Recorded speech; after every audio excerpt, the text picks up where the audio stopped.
Ladies and gentlemen, welcome back to another video. Today is a very good day because we have just reached 50 subscribers on this YouTube channel, and I'm very excited to announce to you guys that because of that, we are going to be doing a giveaway. For more details about this giveaway, just stay tuned towards the end of the video and I will be explaining the simple rules of how to enter this giveaway and how to win. So let's get started now. If we want to play against men, we're nuts. And if we dream of equal opportunity, delusional.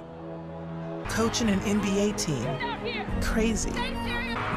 So if they want to call you crazy, fine. Show them what crazy can do.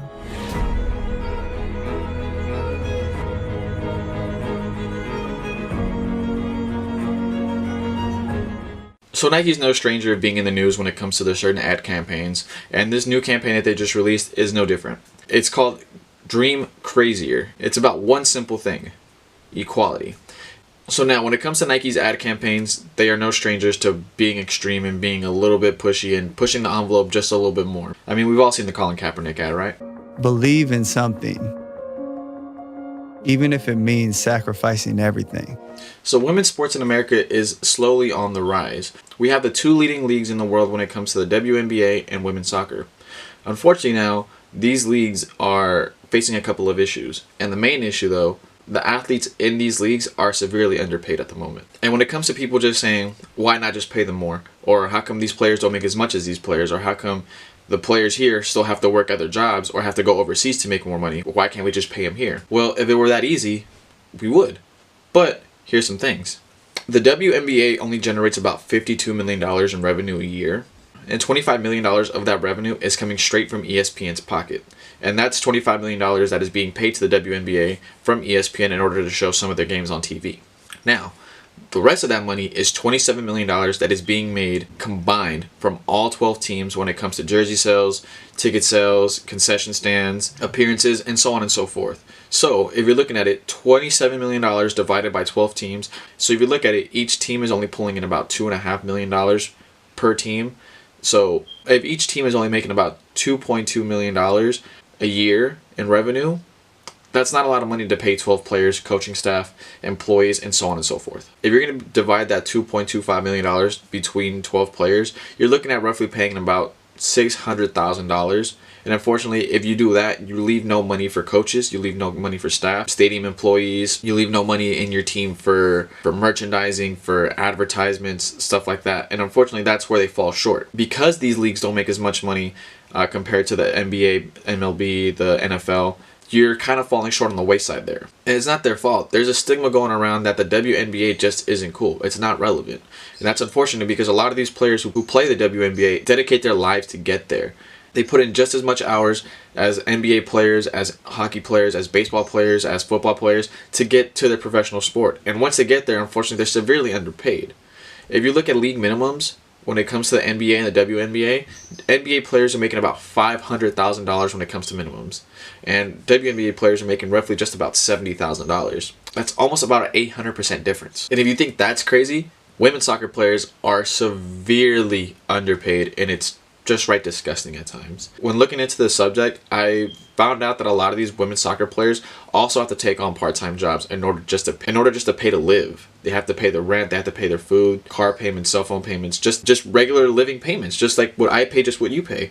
They have to pay the exact same thing. And the reason behind that is because on average, women's soccer players in America only make about $35,000 a year. You heard me, $35,000 a year. The salary cap for these 10 teams is only about $265,000 a year. That's about half of what an NBA minimum salary is.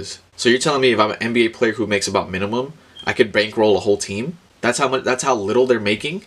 That's ridiculous. It's because of money shortages like that causes leagues like these to close. There's a reason why women's professional soccer is growing very slowly here in America, and that's because there aren't enough leagues.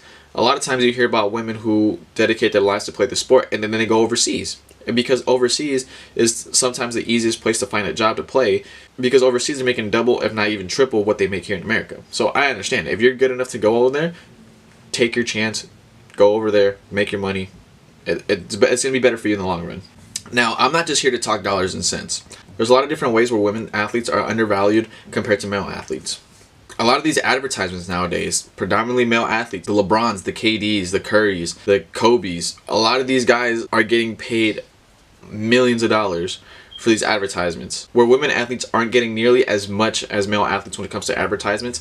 And a lot of times they have to do their own self-advertisements. They have to do their own side jobs in order to make some money.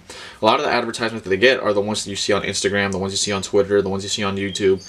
I mean, the simple ones, unfortunately, and the ones that people like me who do YouTube or anybody else who does any type of social media, these are the type of advertisements they rely on to make some money in their lives. And because you have less female athletes being advertised out there, it's very hard for younger generations to have somebody to look up to. In the WNBA, you have players like Maya Moore, Sue Bird, Candace Parker, Diana Taurasi, who were there, who paved the way for a lot of these younger generations to go up there and get exposure to play.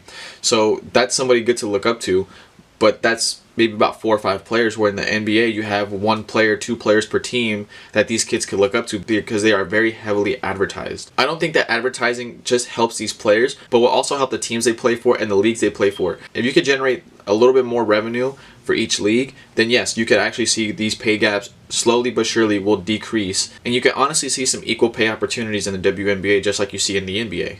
Just because women's sports are falling by the wayside doesn't mean they can't improve. When we've seen very big strides being taken lately, like in the NFL, college football, and in the NBA.